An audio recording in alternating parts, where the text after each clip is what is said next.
Help. Help me. Help. Help. Someone help me. Help. I'm being murdered. Help. Help me. Someone help me. Help me. I'm being murdered. Help. Help. Someone help me, please. Please. I'm being murdered. Help. 999. Help. Please, please. I'd like to report a murder in progress at 2 Playboy Avenue. What do you mean you're all busy? Well, can't you push back on diversity training and make those not wearing seatbelts give them a warning or something?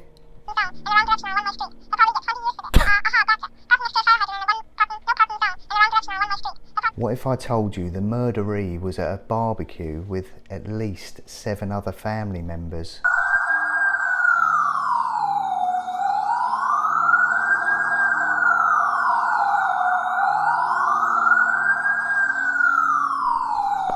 You're welcome.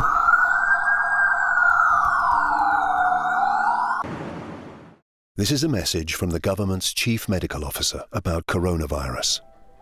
Good morning. I'm Colon Cracklicker, the Junior Minister for the World Health Organization.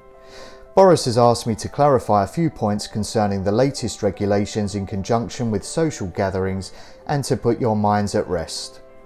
We have zero or less clue what we are doing here, but our efforts throughout this pandemic have been flawless. We are the best. In August, we encouraged you all to flock to restaurants, to eat, to drink, and to entice you off your filthy backsides, paid for half of it. In September, we tell you that you are selfish and you must all lock yourselves in your rooms once you have sat on the naughty step for an hour. Mr. Johnson advises that you are allowed to sit in the air at 35,000 feet, using the same limited and recycled air supply as the other 100 untested and complete strangers, but should you wear a face mask, pick up a hot dog and sit 2 metres away from 6 or more family members in a private garden, we will have no hesitation but to parachute in, extort your life savings and potentially put you in jail with rapists, murderers and highly violent barbaric terrorists. No hot dog is worth that sacrifice, I think you'll agree.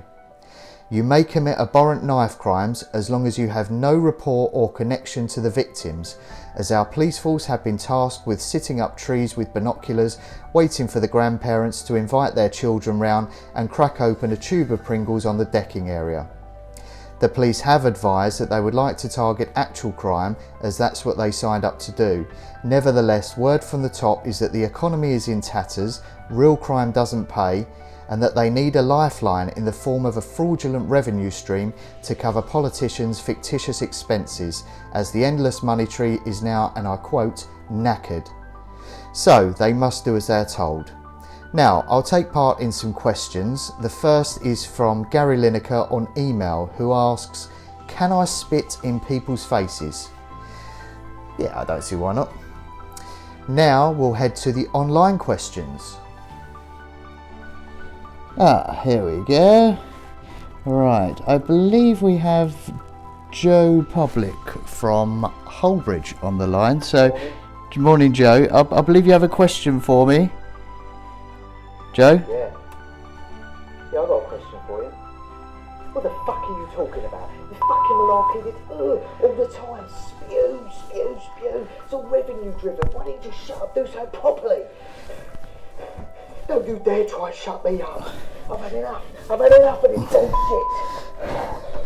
Don't you dare turn me off. Don't you dare turn me off. Don't you dare turn me off. Oh, I think that bears out the whole thesis. That's all we've got time for today. Be aware. Protect yourself, protect others, protect the NHS.